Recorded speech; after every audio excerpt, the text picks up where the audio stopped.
এটা এখন মোটামুটি নিশ্চিত যে মাহমুদুল্লাহ রিয়াদ বা সাব্বির রহমানের দুজনের একজনকে গল টেস্টে একাদশ থেকে সরে দাঁড়াতে হচ্ছে। এটা অনেকটা নিশ্চিত হয়েছে মুশফিকুর রহিমের নতুন সিদ্ধান্তে। তিনি সিদ্ধান্ত নিয়েছেন অবশেষে সাধারণ দাবি মেনে নিয়ে গল টেস্ট সহ শ্রীলঙ্কার বিপক্ষে 2 টেস্টে কিপিং করবেন না, সেই সাথে ব্যাটিং করবেন 6 নম্বর থেকে উঠে এসে 4 নম্বরে। সেক্ষেত্রে একাদশে প্রথমেই একটা পরিবর্তন বাধ্যতামূলক। উইকেটকিপার হিসেবে ঢুকবেন লিটন দাস, কারণ স্কোয়াডে তিনি একাই আছেন বিকল্প উইকেটরক্ষক হিসেবে। লিটন একাদশে ঢুকে ব্যাটিং করবেন সম্ভবত 7 নম্বরে, যদিও তিনি মূলত টপ অর্ডারের ব্যাটসম্যান। তারপরে উইকেটরক্ষক হিসেবে দলে ঢুকছেন এবং টপ অর্ডারের জায়গা ফাঁকা নেই বলে এটাই মেনে নিতে হবে। এবার আসুন আসল প্রশ্নে। লিটনকে জায়গা দিতে সর্বশেষ কয়েকটা টেস্টের স্টেবল লাইন আপ থেকে কে বেরিয়ে যাবেন? সাধারণ বিবেচনায় আসতে পারে দুটি নাম, মাহমুদুল্লাহ রিয়াদ ও সাব্বির রহমান। এরই মধ্যে রিয়াদ এখন দলের নিউক্লিয়াসদের একজন, টেস্টের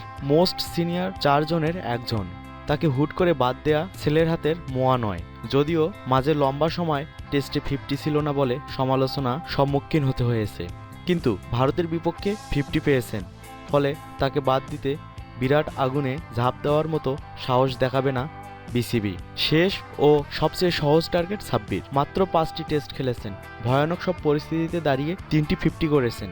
সাব্বিরের ব্যাটিংয়ের সাথে যারা পরিচিত তাদের জন্য এটা ছিল বিরাট চমক। সাব্বির টেস্টে নিয়মিত রান করেছেন, ফলে তাকে নিয়ে স্বপ্ন দেখাও শুরু হয়েছিল।